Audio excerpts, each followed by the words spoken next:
Welcome everybody to Introduction to Meditation. This is week 2. Tonight's structure is going to be very similar to the structure of most weeks. Tonight we're going to do 3 meditations, and I'm going to do some talking in between. And the real point of tonight and every night is not the talking. I hope it's vaguely educational, entertaining, interesting. But the real point is the meditations. So just invite you to do your best with those and to try and stick at it. And I know that online there's the extra temptation when your mind wanders, or when you think about something that you suddenly think, oh, I'll go and check this, or I'll go and check that. If I can just invite you to notice when that happens, to notice when you suddenly think, oh, maybe I could just go and check something. And to try, if you can, really to focus on doing the meditations more than maybe what I have to say. That said, I would just like to briefly recap what we covered last week. So in week 1, there are only a couple of things I really wanted to cover, the most important one of which was that you can do this. Everybody can do this. It's as simple as breathing. Just because your mind gets distracted does not mean you're doing the meditation wrong. It just means you have a mind. Minds wander. And in this exercise, we sit, we pay attention to the breathing, and then at some point we're going to get distracted. And the key moment is when we notice we've got distracted. And at that moment, then that's when you're really aware of your own mind. And that's a key moment. And then to see if you can let go of that thought and then return your attention back to the next breath. And a couple of other things last week, but that's the really most important one. And so with that said, I'd really like to get straight into our first meditation. I'm going to assume you're somewhere where you can sit safely and close your eyes. And if for some reason you're not, then I'm just going to ask you to adapt this sensibly. But if I can invite you, wherever you are, to take your seat. And the general instruction for this is that you want to sit somewhere where you're going to be comfortable but alert. So a chair is good. Some people prefer sitting on a cushion or on the floor. Generally recommend avoiding lying down or being sort of reclining in an armchair or something, because if you get too comfortable, it's just extremely easy to fall asleep. And there's nothing wrong with sleep. Sleep's great, but that's not what we're doing here. We're trying to develop this skill of meditation.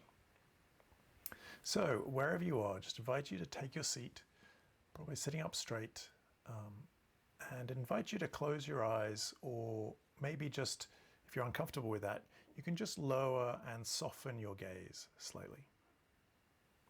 And I just invite you to take a deep breath in and let it out.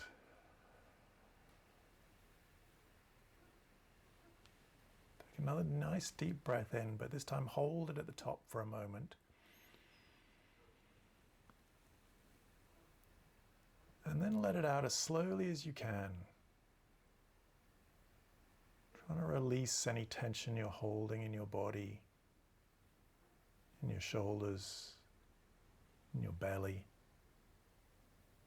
And when you get to the bottom, let's just repeat that. Take a nice deep breath in.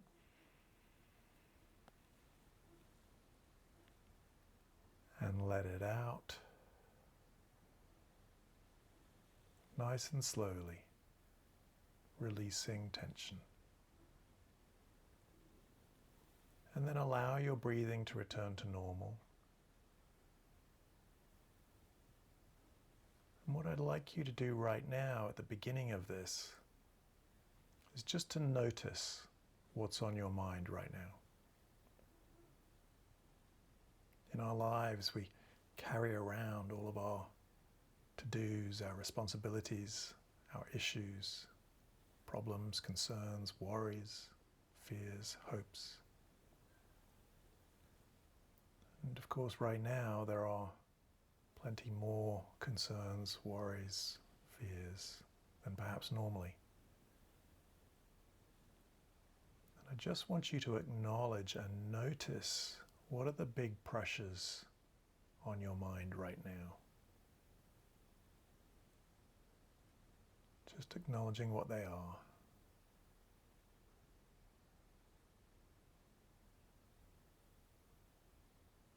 And then see if you can give yourself permission, just for the next 90 minutes or so,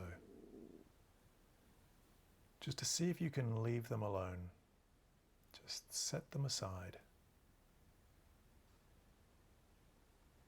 You can have them all back after 90 minutes.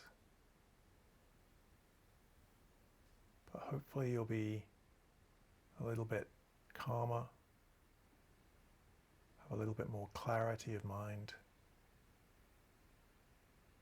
perhaps even a little bit more courage in dealing with the very difficult challenges we're all facing right now.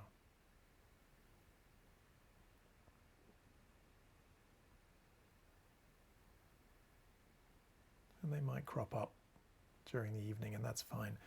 Just notice when they do, and see if you can just give yourself a break, like a mini vacation for 90 minutes from all your responsibilities, your problems, your issues, concerns.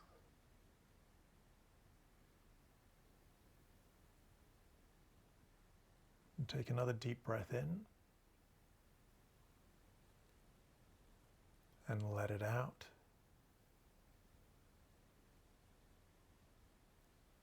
Just allow your breathing to return to normal.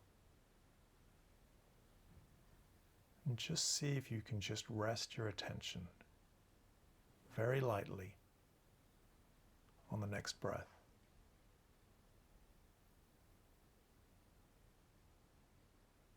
Maybe paying attention to the sensation of the air as it comes into your nostrils.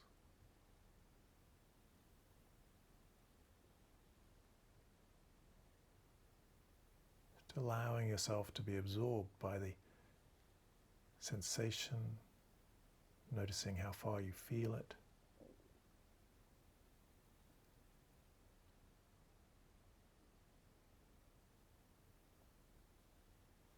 Maybe being aware of how your body moves as you breathe.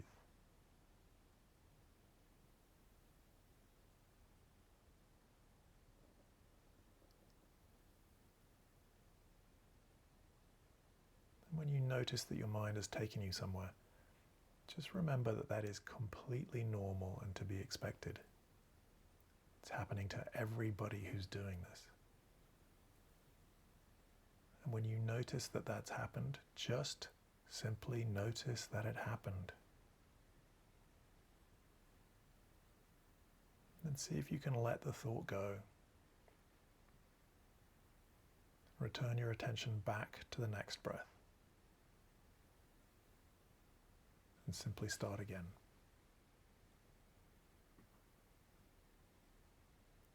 And we'll do this for about 10 minutes.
about 3 minutes in,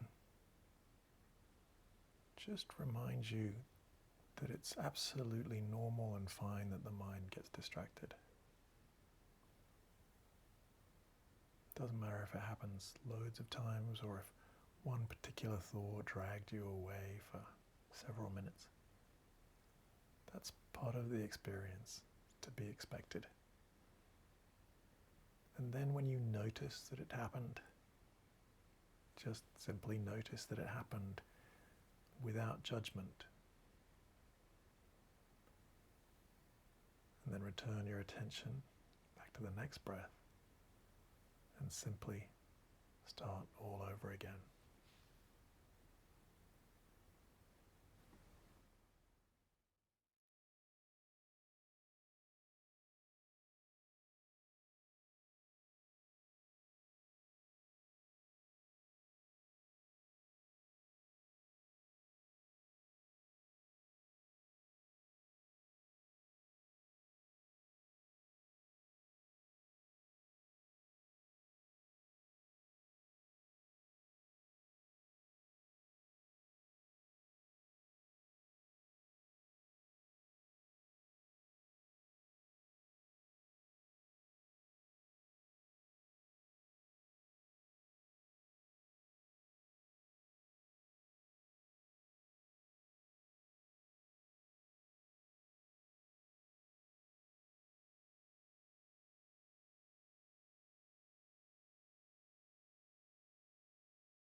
Just a few minutes left. To encourage you, if you can, to just keep persevering.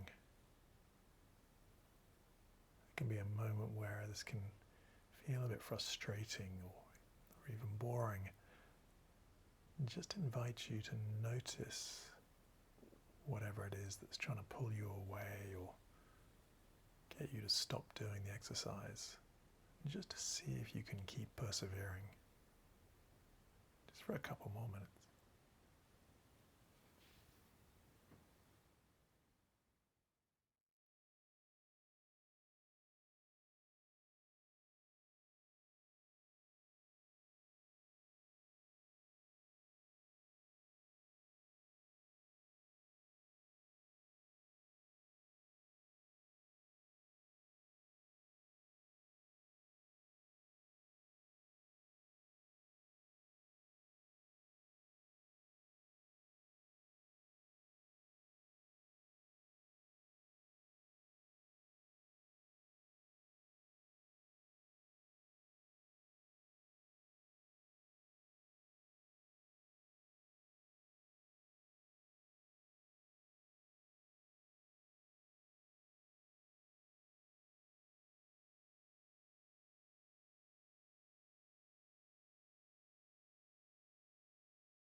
invite you to perhaps keep your eyes closed, but take a deep breath in and let it out. And just to expand the area of your attention beyond your breathing, to notice your whole body, from the top of your head to the tips of your toes.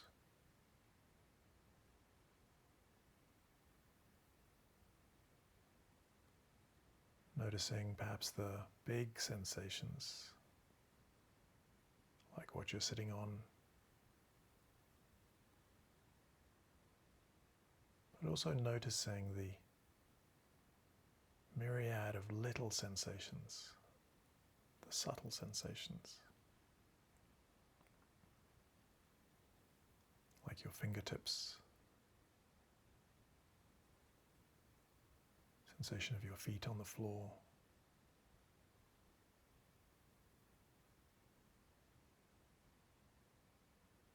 noticing where you can feel your clothing against your skin.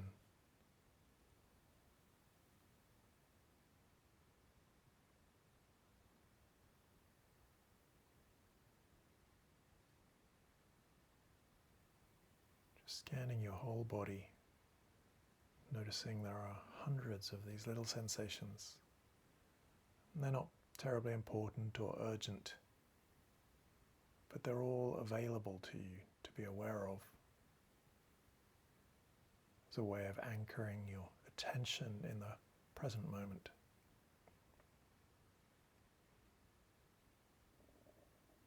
And take a deep breath in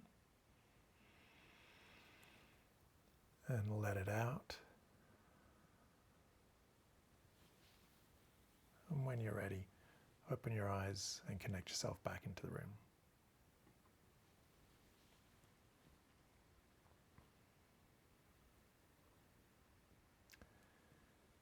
If I can just, I may have said this last week, it's quite important to try to avoid judging a meditation. There are definitely going to be times when you meditate and your mind is relatively still and it can feel lovely and it's fantastic and you go, oh, I like that, I want more of that. And then there are days when your mind is just all over the place and it's a struggle to find any peace of mind at all. But if I may, sometimes the days when your mind is all over the place is actually when you get the best meditation, even if it doesn't feel like you found any stillness. That's the day when trying to find some stillness and trying to keep bringing your attention back over and over again is probably the day you needed it most. And it may not show up in the meditation itself, but it'll probably show up in the rest of your day.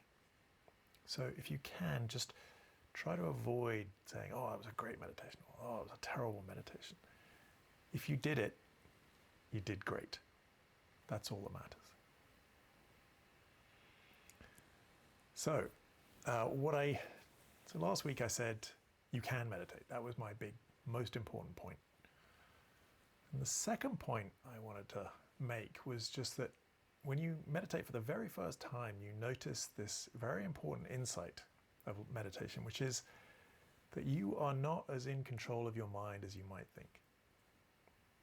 We might think we're in control, but as soon as you just ask your mind to focus on the breathing, you realize how it might focus on the breathing for a second or two, but very quickly it wants to go and do something else.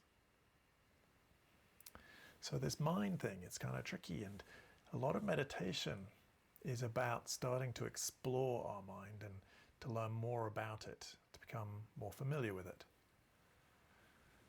And sort of the underlying premise of that is that the mind's amazing. It's absolutely incredible, absolutely extraordinary. But it is flawed. There are a couple of pretty serious issues with our mind. And I just want to take a look at a couple of those, but I don't want to lose sight of the fact that it is amazing. It's absolutely amazing.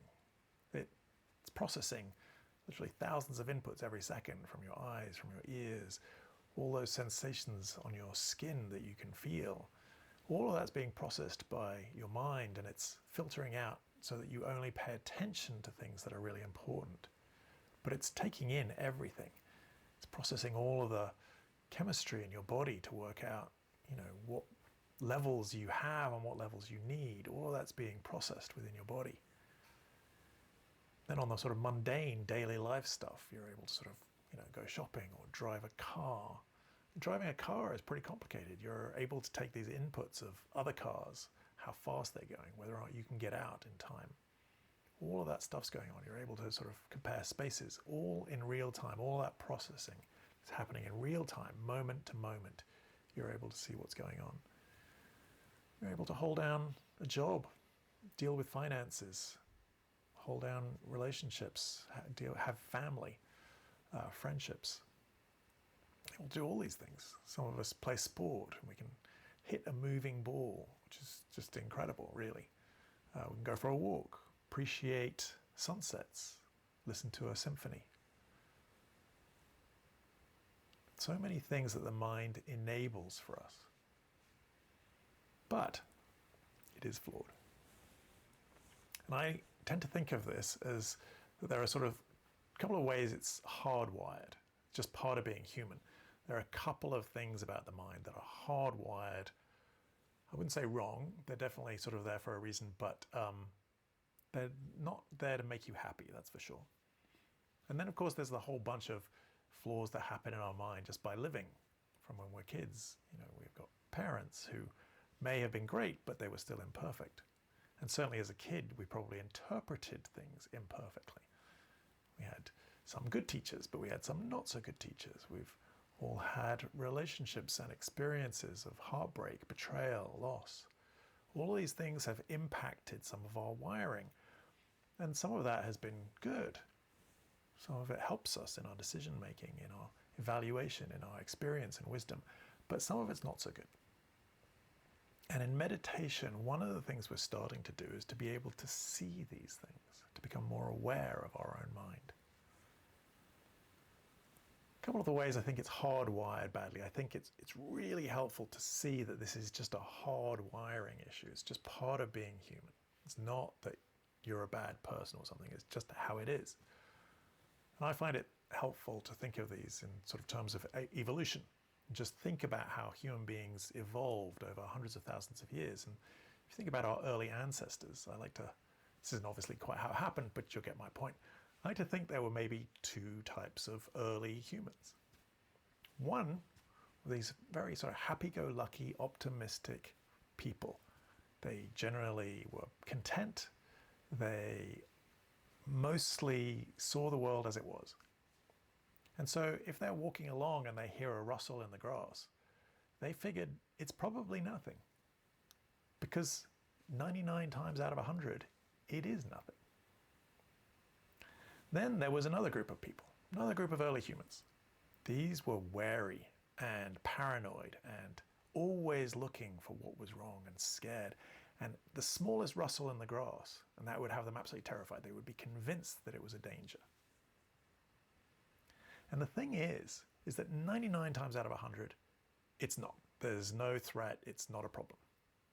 But one in whatever, let's say 1 in 100, it is a snake or it is a tiger that's trying to kill you. And so 1 in 100, the happy-go-lucky, optimistic people who are always looking on the bright side, I'm afraid they got eaten. Whereas the wary and the paranoid, they survived because they were always looking at everything as a threat. So we are descended from these very wary, paranoid people who always looked at everything in terms of what could be wrong. Is it wrong? Could it go wrong? And so we are hardwired towards looking for threats. And I can give you a trivial example of that, which is, for example, let's just say you bought a new outfit and you were going out. If we can remember that long ago when we used to go out and meet people and things like that. But anyway, let's just say hypothetically you can remember when we used to go out and meet people. And so you bought a new outfit and you go out and You're pretty pleased with your new outfit. And the first 9 people you see, they sort of say, hey, great outfit, like it. And you're like feeling pretty good about yourself. And you're like, oh, that's great. And then one friend of yours just sort of looks at it and just tilts their head and says, huh, that was a bold choice. And you're not going to focus on the 9 people who said it was great. You're going to focus on the one person who sort of said, huh, bold choice. And they didn't say it was bad. But we are wired to focus on what is potentially wrong, what is wrong and what is potentially wrong. And then we add to that by also obsessing over what has already gone wrong. So we look back at things and we obsess about what went wrong instead of what went right. And it's just how we're wired. I'll give you another example from my life, and I was giving this talk actually at a bank in New York, and there were hundreds of people on the call. And afterwards, a friend of mine, sort of who organised me to be the guest, called me up and sort of said, "Oh, well, they got the feedback, and it was like, oh, it was incredible. It was overwhelmingly positive." And I'm like feeling really good about myself. And he says, "But there were some negative comments," and I'm like immediately obsessed about the negative comments. It doesn't matter that 94 people said, or whatever, said it was fantastic. I'm focused on who had a problem and what was wrong. Who did I offend? Who doesn't like me? Completely obsessed about that one thing. So I asked, and he laughed. And it turns out it was because I'd used this story about evolution, and because I think it's sort of helpful to understand that maybe there's a reason the mind is the way it is. And unfortunately, somebody who had listened to the talk didn't believe in evolution, so they kind of had a problem with the talk. Anyway, so I felt a bit better about it. But I do partly tell that story, partly just to illustrate how one obsesses immediately on the criticism and not on the praise. But also just because if you don't believe in evolution, then I'm sorry. And you just have to ignore all of this stuff about evolution. And you can just accept that for some reason God just made us this way. So we are descended from people who are very wary and paranoid, always looking at threats. So we are hyper vigilant about threats. Another way that we're wired is we're wired towards dissatisfaction. What do I mean by that? Again, you've got these happy-go-lucky, optimistic people 100,000 years ago. And then you've got these people who were just never content. Happy-go-lucky, optimistic people, go into the world, feeling good. These were nice people to hang around with, always positive. As they're getting ready for winter, they're storing all their food, and at some point they go, yeah, I think we got enough. We're content. I think we have enough. This was enough for last year. I think it'll be enough for this year. Meanwhile, there are the people who are like paranoid and worried and dissatisfied, and they are wired to constantly believe they don't have enough. So it doesn't matter what they've got, they want more. Always more. And it doesn't matter how much they've got, they're not happy with what they've got. They want more. And then one year there's a terrible winter, and it just goes on and on and on. And the happy, optimistic people, I'm afraid they didn't make it. But the people who were completely paranoid and dissatisfied with what they had and kept wanting more and more and more, yeah, they survived. So it's a good habit of our mind to be dissatisfied with what we have. It's a great habit for survival. But being dissatisfied, constantly having this wiring in our head to not really appreciate what we have, but instead constantly be wanting more, that's great for survival. It's terrible for happiness. There's this enormous industry in the United States, and I'm sure it's true all over the world, but particularly in the United States, there's an incredible industry of storage. It used to be we used a garage. We had a one car or two car garage, and we would keep our car in the garage. But now we can't do that because we've got all this stuff in the garage. And now we've got so much stuff, we have to rent storage. This enormous industry, it's larger than Hollywood, of people just storing stuff because we've got too much stuff. And yet we keep buying more stuff. Why? Well, it's because we're wired to be dissatisfied with what we have and to constantly want more. And the wiring is really good. When you buy something new, you get this little dopamine rush. You get this little feeling of satisfaction. It feels good. You buy a new car and you're like, oh, that's great. Love this new car. So much better than the old car. It doesn't break down as much. It's more reliable. It smells great. And then at some point it gets a scratch, or you spill some coffee on it, or ketchup on the seat, or a French fry gets stuck under the passenger seat and the whole car starts to smell like a McDonald's deep fat fryer. Maybe that's just me, I don't know. Anyway, something happens and suddenly you're just not as in love with the car anymore. Or you get a new phone, cool phone, got all these cool new things, it's got more memory, it's got a cooler camera, all these stuff, great stuff. Then a few months later, they bring out a new phone and your neighbor gets the new phone and you're like, oh, your phone's not as good as his phone. And a few months ago, your phone was the greatest invention in human history. But now there's a better one. We want it. And we are wired to want it. We are wired to be dissatisfied with what we have. You buy a new pair of shoes, you buy a handbag, and there's a thrill to getting those things. Then pretty soon it's just another pair of shoes and it's just another handbag. It's good for your survival, terrible for happiness. So there are these couple of ways that, and we're not restricted just to these two ways. There's faults in our wiring. But this hardwiring, I think it's helpful to notice that it's there. We are hardwired for survival, not for happiness. And I'm leaving alone all of the soft wiring stuff that happens from our parents and teachers and relationships and all that other stuff that can screw up our heads. Leave that for the psychotherapists and stuff. But if you can acknowledge and notice that, of course, we have this hardwiring for survival instead of happiness.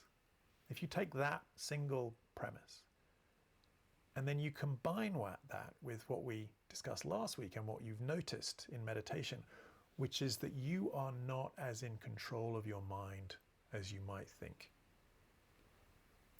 So if you're not that in control of it, and it's got some flaws in its wiring that make you miserable because you're always overly obsessed about what's wrong, and you're always dissatisfied, or you have this tendency towards dissatisfaction with what you have,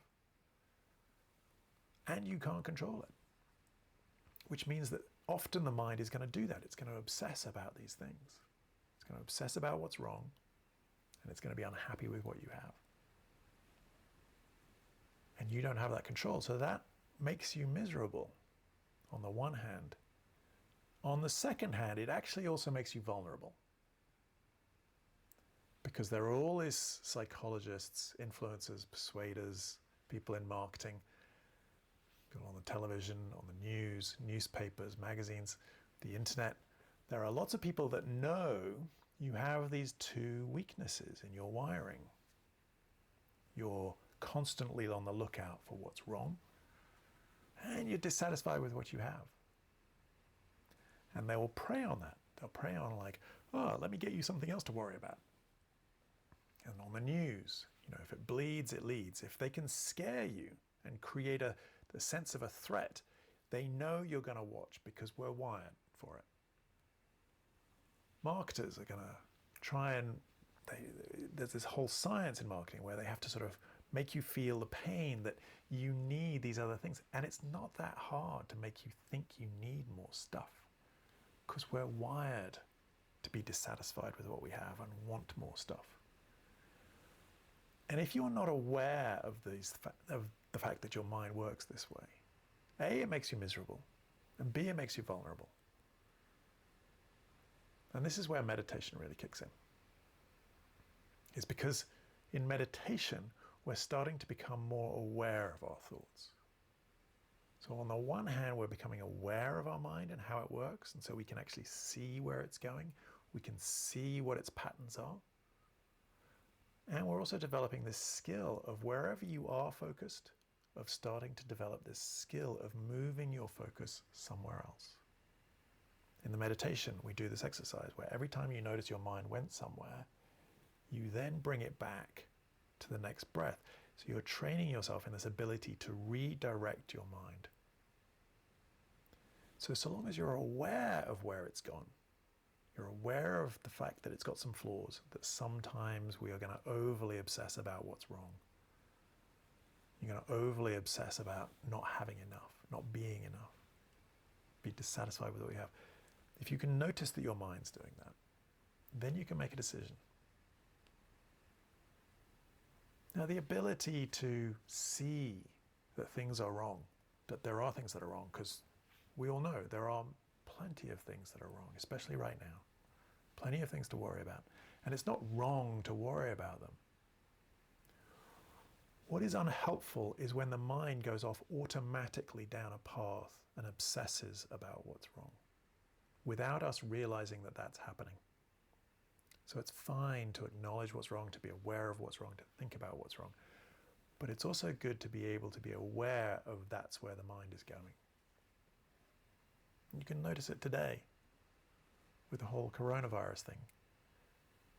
There's so much bad news, and we can obsess about it. We can obsess about how many people are sick. All these people that we know are sick.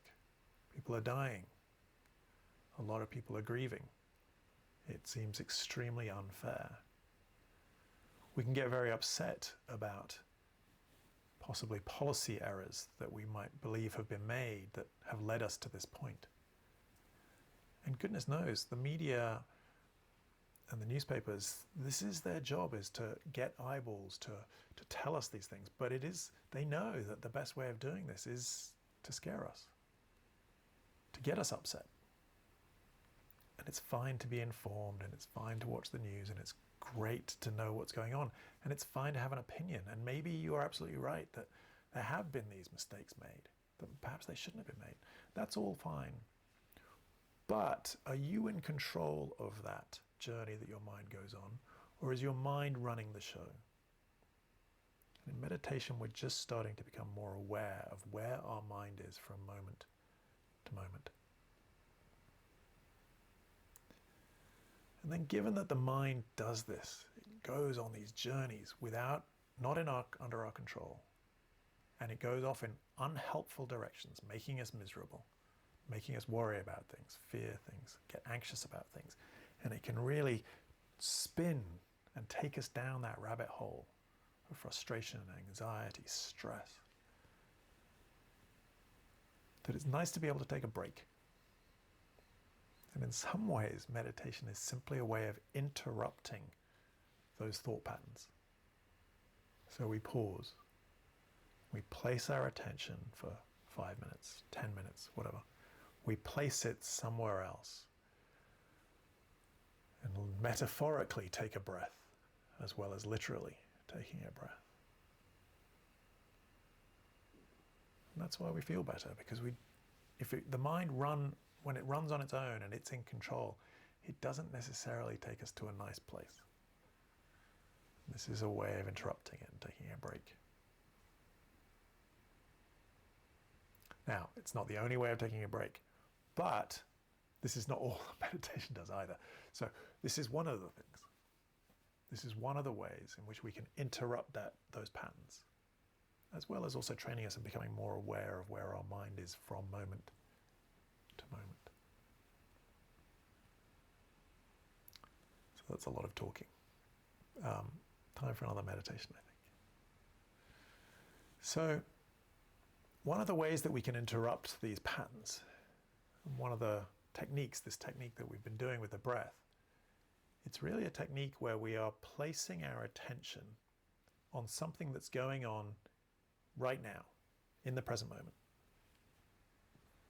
And so the breath is always a useful anchor for this attention, because this breath that you're having right now It's only happening right now. So if your attention is on this breath, then your attention is out in the present moment, absorbed, aware of something that's going on in the present moment. And it's not in here, where there's all the whirring and whizzing and thinking and planning and evaluating and judging and all that stuff that happens in here. Instead of being in your head with your world and your life and your problems and all that stuff, temporarily we're placing it on something else that's going on in the present moment.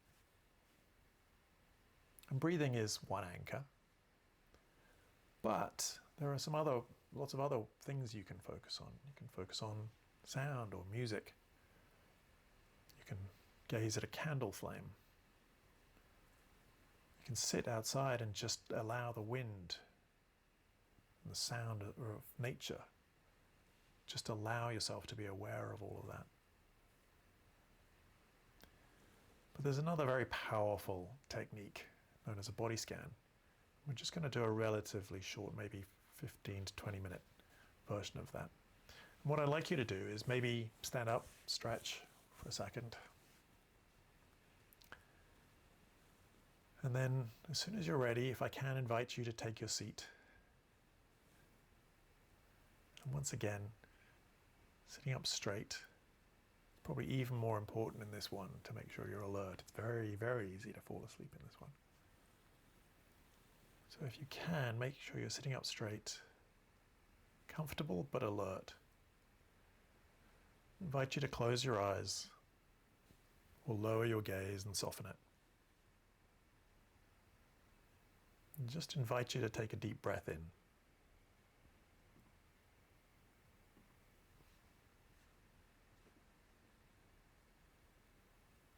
And let it out. Just allow your body to rest, to settle.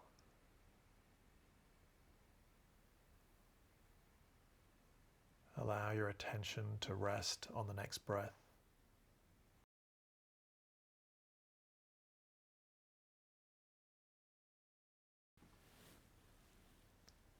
Perhaps just noticing the sensation of the air,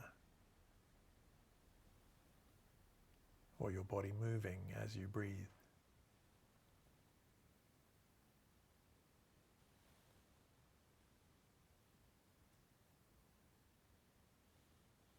And I'd like you to start to notice and just very gently become aware of your whole body.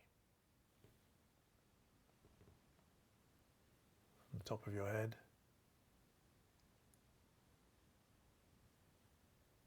to the tips of your toes.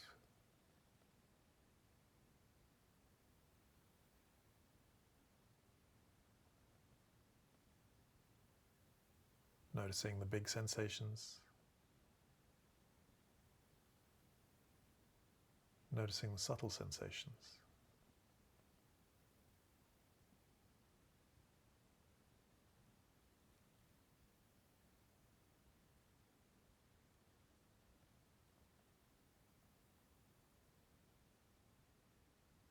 Now I'd like to invite you to direct your attention towards your left foot. Just noticing the sensations.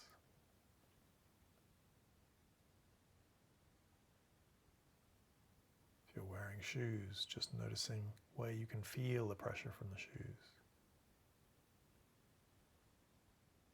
Noticing where you can feel the floor.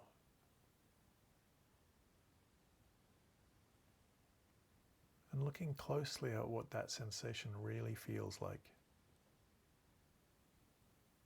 Not just that you can feel it, but looking at it really closely. Noticing what type of sensation it is. See if you can be aware of your big toe. If it helps to wiggle it slightly, just wiggle it very gently. Your other toes.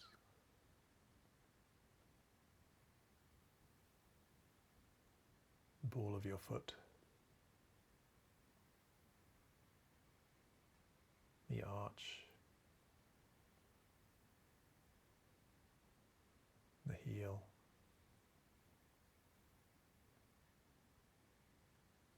noticing that even in that small space of your foot,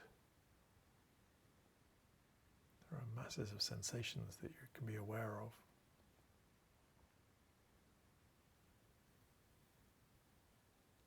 And then moving up your leg to your ankle,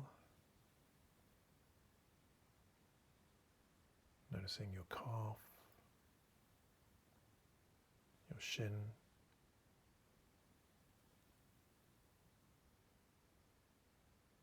moving up towards the knee.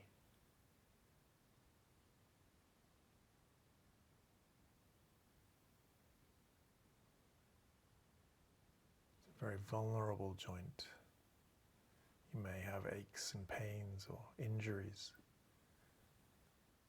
See if you can avoid thinking too much about that and see if you can just notice what sensations you feel.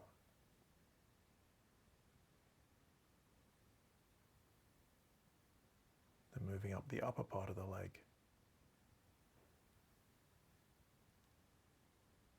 Maybe you've got a hand resting on your thigh. Maybe you can feel tightness of clothing.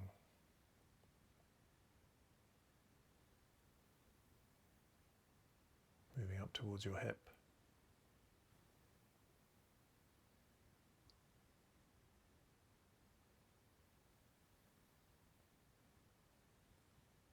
Now just allowing your awareness to settle, noticing the whole of your left leg. From your hip to your toes.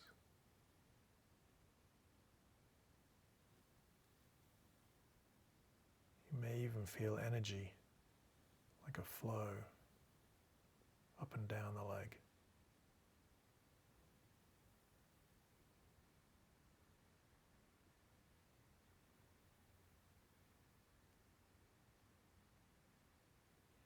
If you find your mind racing, wondering why we're doing this, or thinking about something from your life, just notice that that happens. The mind is restless, the mind is wandering. And just see if you can refocus back on your body.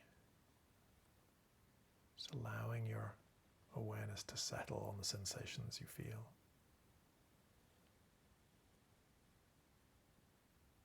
Now moving to the right leg.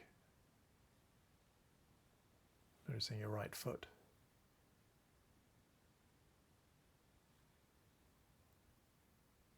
Can you feel the big toe?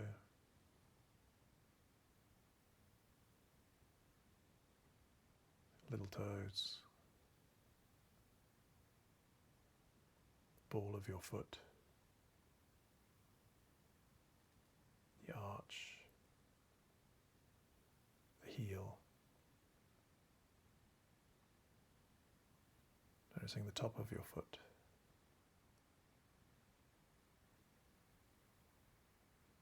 Moving up to your ankle.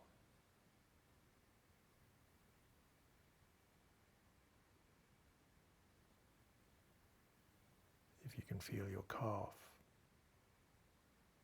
your shin. Noticing where perhaps you can feel clothing and where you can't.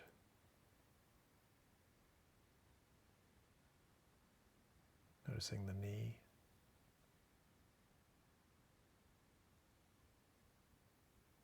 Moving up to your thigh.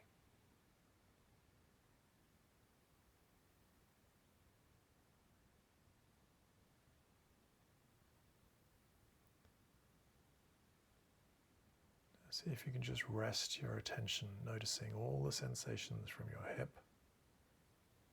to your toes.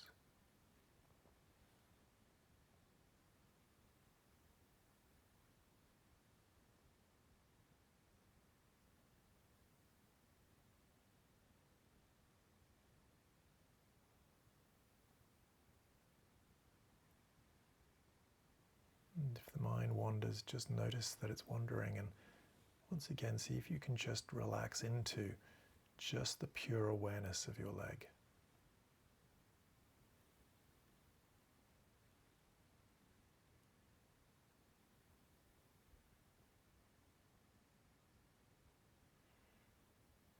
And moving up your torso, aware of your belly, aware of your back.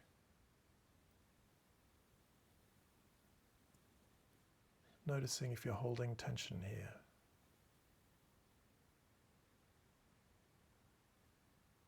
Don't actively try to let it go, but just maybe breathe into it. Sometimes just by acknowledging and noticing the tension, it'll let go by itself.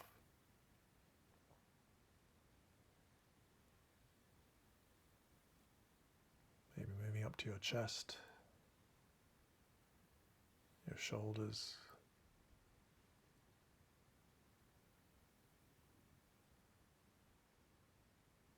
moving down your left arm, from the shoulder to the elbow,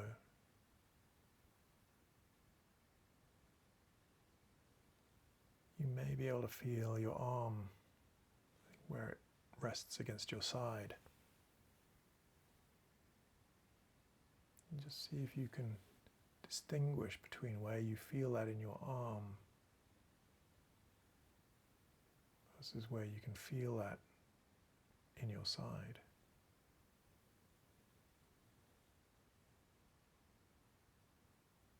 Then aware of the sensations of your forearm, your wrist,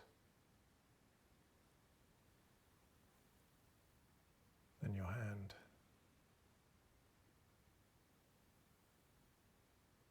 Very sensitive fingertips.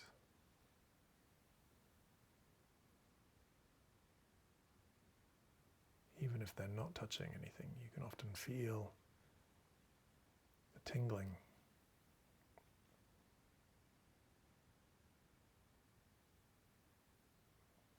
Just resting your attention gently on all the sensations in your left arm.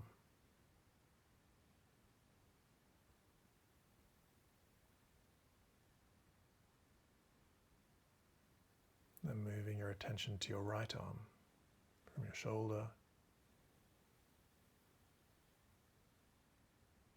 to your elbow,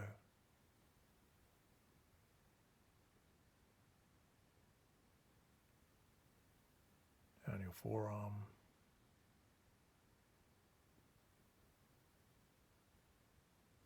noticing where it's touching things and where it's not. Your wrist, your right hand.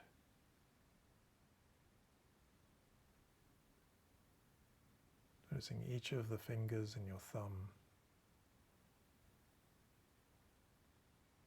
So much information being sent to your brain. Not terribly important or urgent, but it's all real time. Each of these sensations is only happening right now.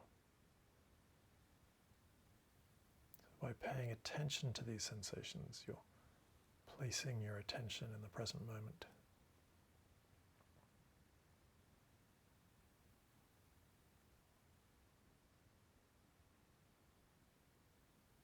And then noticing your neck, your head, your face,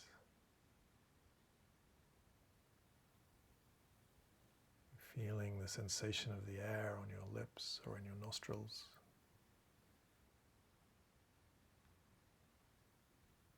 Noticing the sensation of your tongue in your mouth.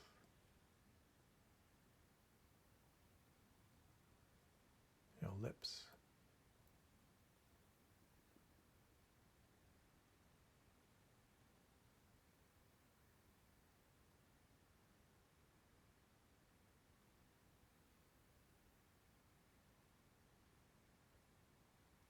invite you to take a deep breath in and let it out.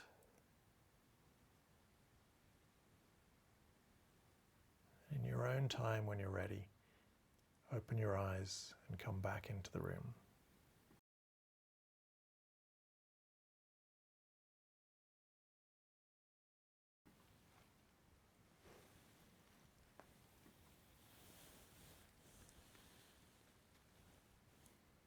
So, what we're doing in these exercises is placing our attention on whether it's on the breath or on the body. We're placing our attention into the present moment.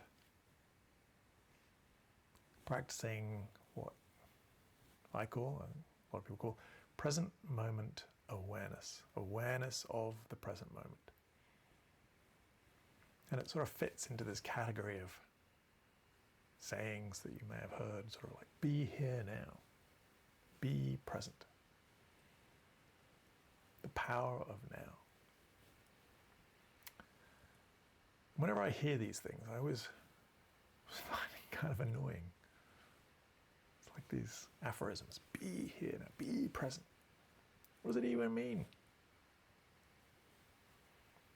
And I think, on one hand, of course, it means, paying attention instead of like having your mind somewhere else. Paying attention to what you're doing instead of... The thing is, it's very easy to say that, but we know from meditation that it's extremely difficult. You can't just say to your mind, okay, do this. Be present. Focus on your breathing. Because the mind goes, okay, I'll do that for about 3 seconds. And then I'm going to do something else. But this present moment awareness thing, it turns out, actually, not surprisingly, given all these sayings, it is kind of important and helpful and useful. But I think it just bears a little bit of unpacking to sort of try and work out, what do we really mean by this stuff? I think it sort of helps to try and distinguish this sort of present moment awareness as a state of mind. It's a kind of a state of consciousness whereby we are fully absorbed just in something that's happening right now, as opposed to when we're thinking. So thinking is this incredibly important skill that we have in our mind, whereby we can evaluate things, judge things, decide what we like, what we don't like, what we trust, what we don't trust. It forms our beliefs, our opinions. It allows us to remember things. I mean, there are many aspects to this mental processing piece, this thinking piece, which is so important in our lives. But that is one aspect of our mind. And that's one state of consciousness, is thinking, judging, evaluating, problem solving, getting worried about things, hoping for things, all that stuff. So that's thinking. So that's a state of mind I think you're probably pretty familiar with. And then there's another state of mind, which is when we're just fully absorbed in that moment where you're just fully absorbed simply in the sensation, perhaps, of breathing before you think about it. I think, we are actually familiar with this. For example, and this doesn't work so well necessarily if you're a musician, but if you're not a musician and you're listening to a piece of music and it's the first time you've ever heard that piece of music, and let's just say hypothetically you like it, and you just allow yourself to completely relax and allow the music to wash over you. And in that moment, as the music is just washing over you, you are just completely aware of the next note, and the next note, and the next note, and the next note, as it happens. And so your awareness is fully absorbed. Or you might be in a restaurant, and again, if you remember what those things are. Anyway, we used to go to a restaurant, and you might have a meal that you've never had before, and there might be a taste, a sauce, and all of a sudden there's a moment when you just taste it, when you are just simply aware of this sensation of the taste, and whether you like it or you don't like it. But before you judge it or you evaluate it or you decide if you like it or you don't like it, or what you think it's made of, or what it needs, or what any of that stuff, which is thinking, evaluating, judging, there's a moment before then when you are simply tasting. And there's just that simple awareness of the taste before your mind kicks in. Smell is really good. So if you smell of cut grass or smell of a rose, smell is not something that you really need to think a whole lot about. I mean, you might end up judging it and evaluating and deciding you like it or you really don't like it or whatever. But there is a moment, for example, when you smell a flower and you are completely just experiencing that smell without needing to evaluate it, judge it, decide about it, try and describe it or anything like that. You simply are aware of it. You simply notice it. So in the breathing, there's a moment when you can allow yourself to simply be fully absorbed in that moment by that breath. And in that moment, you are practicing and you're experiencing and becoming more familiar with present moment awareness. And then, of course, the mind kicks in and you're very familiar with thinking, and then you might sort of notice, oh, yes, I'm thinking. And then you return your attention and see if you can allow yourself to just be fully absorbed in the present moment, whether it's the breathing or your body or a candle flame or a piece of music or whatever it is that you're meditating with, is that you just see if you can switch from thinking just briefly and allow yourself to be fully absorbed by the present moment. So two different states of mind. So there's the thinking piece and there's pure awareness.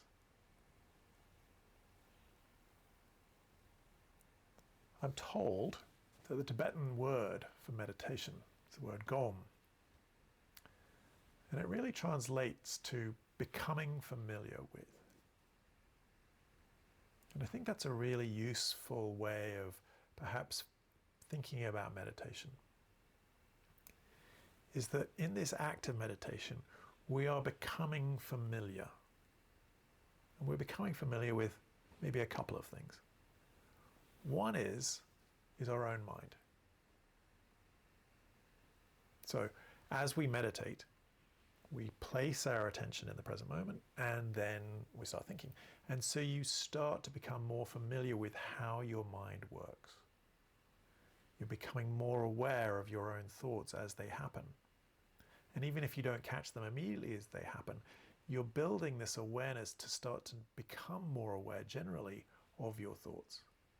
You suddenly notice, oh yeah, I'm thinking. And of course, given that we've established that it's relatively flawed, starting to become more familiar of where it goes. And having that agency and that ability to be able to notice where it's gone and then move it somewhere else. But we're also becoming more familiar, slowly, millisecond by millisecond sometimes, but we're becoming more familiar and more comfortable with this state of mind of just pure awareness. Even if it's just for a moment here and there. Becoming more aware of just being able to see the moment as it is without the mental piece.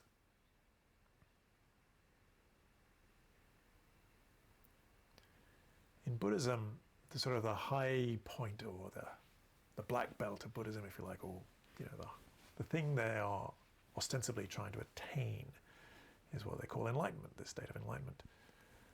And one definition I've heard for enlightenment is that enlightenment is the complete awareness of life without mental modifications.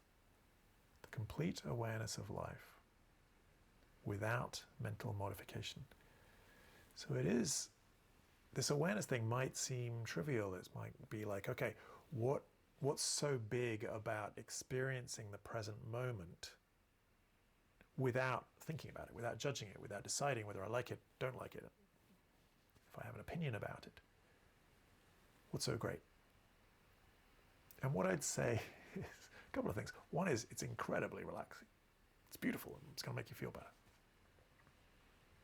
Definitely. I mean, that exercise we just did where you're just placing your attention on your body, taking your attention away from the jibber jabber inside your mind, even if it's just for a moment here and there.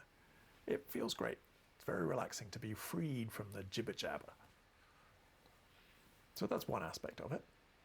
But another aspect, potentially, is that actually as you start to become more familiar and you rest your attention in this present moment and become more familiar with it,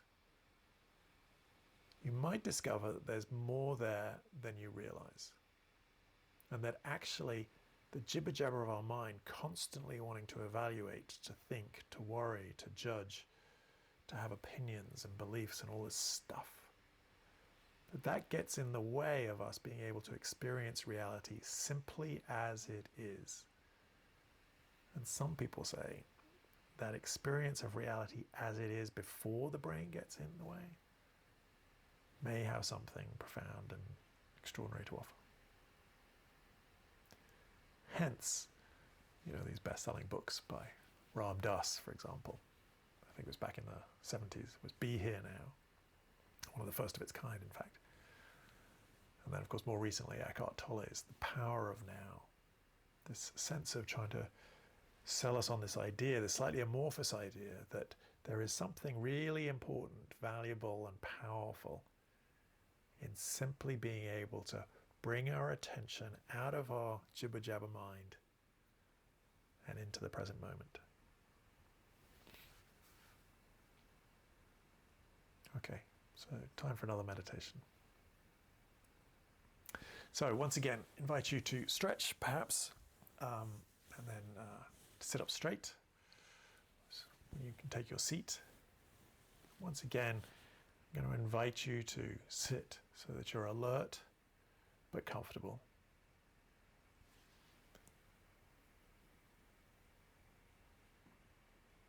And invite you to take a deep breath in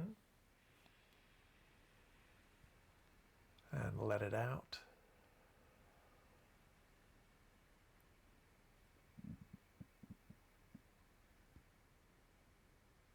Once again, take a deep breath in, but hold it at the top. And then let it out nice and slowly, just trying to relax your body, ease any tension you're holding in your body.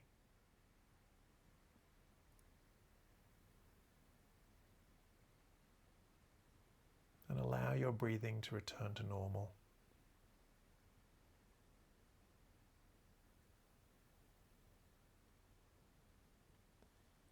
And this meditation, which I call open field awareness, some people call it open monitoring, we're going to start by placing our attention and focusing it on the breathing. And I'll guide you through it, but then bit by bit, we're going to add what we're paying attention to open up our other senses, to allow ourselves to become more and more aware of everything else that's going on in the present moment right now. So just invite you to start with your breathing, just noticing this next breath, allowing everything else to fall away. Just be fully absorbed in this breath, just as it is.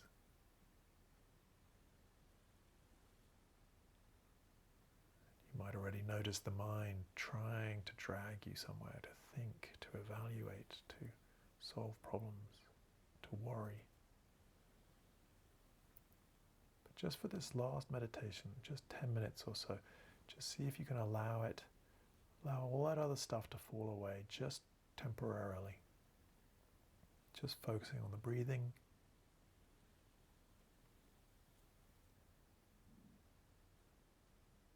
Noticing your body moving as you breathe.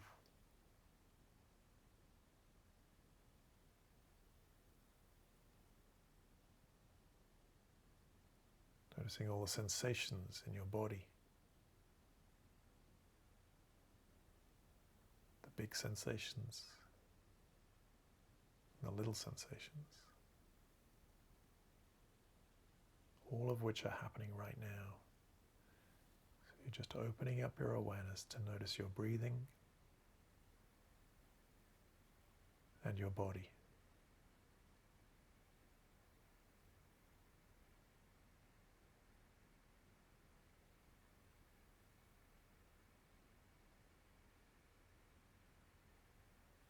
Now see if you can also just notice any sounds in your room, wherever you are.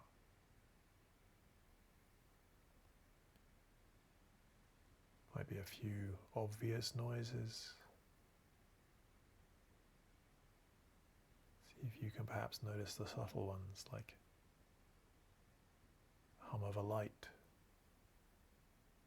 of a heating unit, or a refrigerator.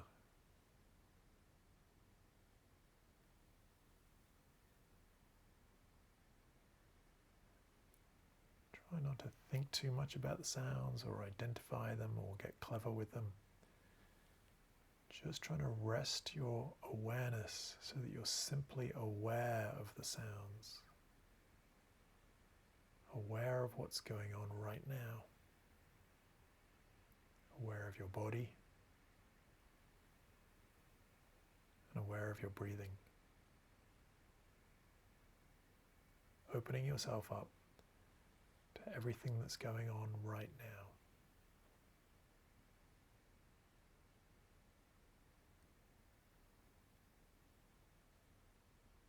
And when you get distracted, your mind has gone somewhere else, that's fine. Just notice that it did that. And see if you can bring your attention back to your breathing, back to your body, back to any sounds you're aware of. Allowing yourself just to rest in this state of awareness of the present moment.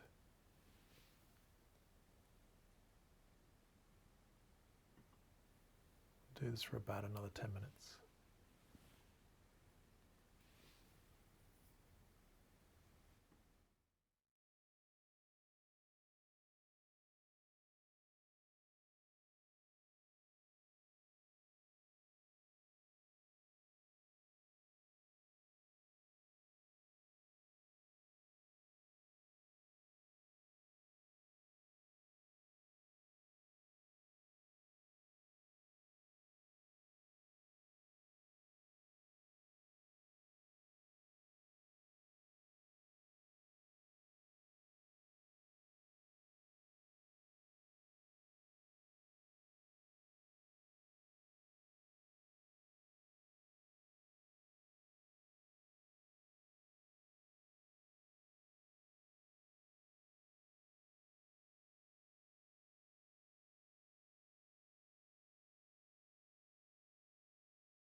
We're about halfway through.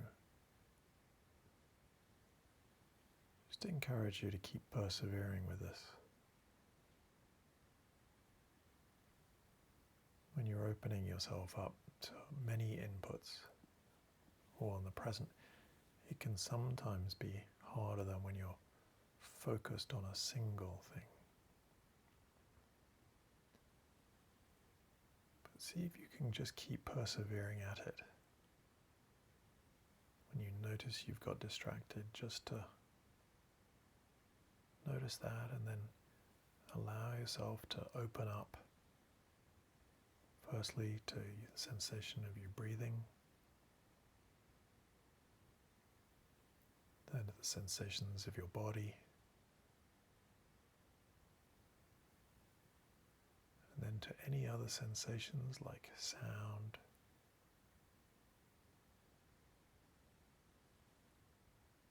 even with your eyes closed, you might notice shadows or black and white images in your eyes.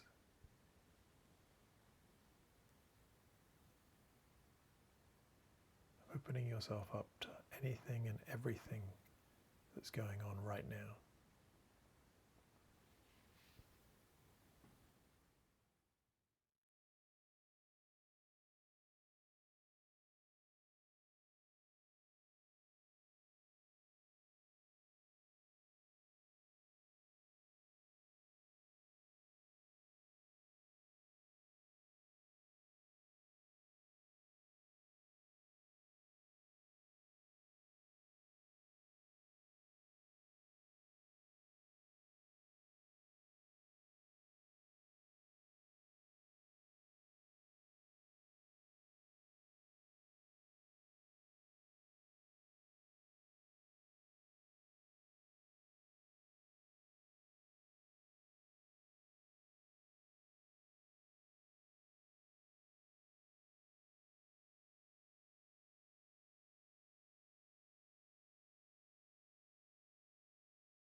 invite you to take a deep breath in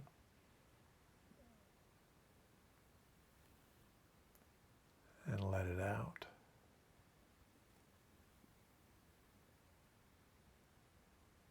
I can just ask you to notice one more thing, which is to see if you can simply notice how you're feeling right now.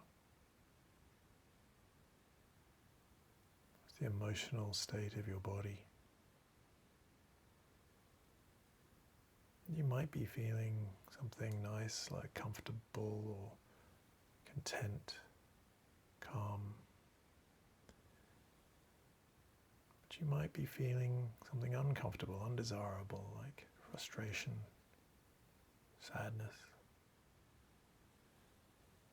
See if you can just simply be aware of what's true for you right now, without resisting it, trying to change it, or have a conversation about it. Just noticing it for now. And take another deep breath in and let it out.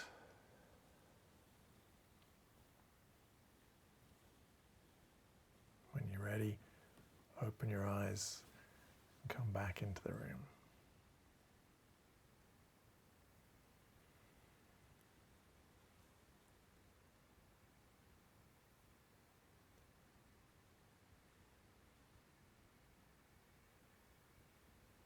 So there is one more thing I'd like to cover. That is simply that this meditation thing is fantastic, but many people want to try and build it into their lives as a regular practice, and that is surprisingly difficult to do. Many of the people I know who love meditation and say they meditate, and they will tell you all about how wonderful meditation is. The truth is, for many people it's really difficult. Even if you really think it's a good idea, it's really difficult to do it every day. It's really difficult to build a brand new habit. And so I just want to offer at the end of these classes just some other piece of advice about habits and behavior, and how maybe you can try to add this into your daily routine, or at least maybe a regular routine, maybe not daily, daily-ish. I think Dan Harris likes to say daily-ish. I think that's good. And if I may, I'm going to share a bit of the theory of a guy called B.J. Fogg. He's the director of Behavior Design Lab at Stanford University. And he has a book on habits and behavior change, and he's got a whole website and methodology. And just a couple of his ideas. One is, he thinks you've got to start really small, really achievable, and just establish the new behavior, because you can always build on it. But the hardest thing is just to start it. So to start really small, and then to make it as easy as you can for yourself. So not making it difficult, not trying to sort of say, oh, well, I need the right stuff, and I need the right cushion, and I need the right incense candle or something like that. It's just like, no, you can do this anywhere. It doesn't need anything special to meditate. You might want those things, and by all means go and get those things, but you don't need those things. You can meditate anywhere. And then one of his big things is you need a prompt. You need some kind of way of reminding yourself to do it. And this is why a lot of people just try and add it into their morning ritual. It's just like, I think I borrowed from TM the idea that, you get up, pee, meditate. For me, I get up, I like to have a cup of coffee, and then meditate. And so that works for a lot of people, is just having that prompt, that morning ritual, and adding it in. But maybe that doesn't work for you for whatever reason. But think about the prompt, and for him, an example of a prompt might be, for example, every time you go to the bathroom. There you go, there's something that you do already. It's something that already happens during the day, several times a day. So the next time you go to the bathroom, instead of taking your phone with you to distract you or whatever, instead of that, why don't you just try placing your attention in present moment awareness, just fully absorbed in what's going on each time you go to the bathroom. No, it doesn't have to be that. It can be anything. But the idea is keep it small, keep it simple, and tack it on, add it on to something you already do. So I get up every morning, so I add it on to that. Might be going to the bathroom. Whatever it is for you. Just something that you already do, and see if you can just add this on. Maybe just a minute's worth of meditation just to get the habit established, or a few minutes. Small, make it easy, and have some kind of prompt. And if you're up for really doing this, he offers a free 5 days of coaching and support with his program. You just go to tinyhabits.com. You sign up and you say you want to establish this daily meditation habit. And they will actually coach you for 5 days for free. I mean, yes, he wants you to buy the book, and yes, there are boot camps and there is other things he might try and sell you eventually, but he really just wants to change the world. So tinyhabits.com. If you're up for really, then the next challenge I think starts on Monday, so you have to sign up by Friday at 5 o'clock Pacific or something, I think. So hope that works for you, and if it doesn't, we'll try something else next week. So next week, week 3, we're going to start to break this practice of meditation down into some of the building blocks, what I consider to be the 4 building blocks of this awareness meditation. Until then, I hope you have a great week. Thank you all very much for your attention and your support this week as I'm learning how to do all this technology stuff. And this week I will again do the 8:30 in the morning live meditations for any of you who want to join. You can find all that information out on the website, RealWorldMeditation.org. The schedule, I think you can find the schedule under meditations or something.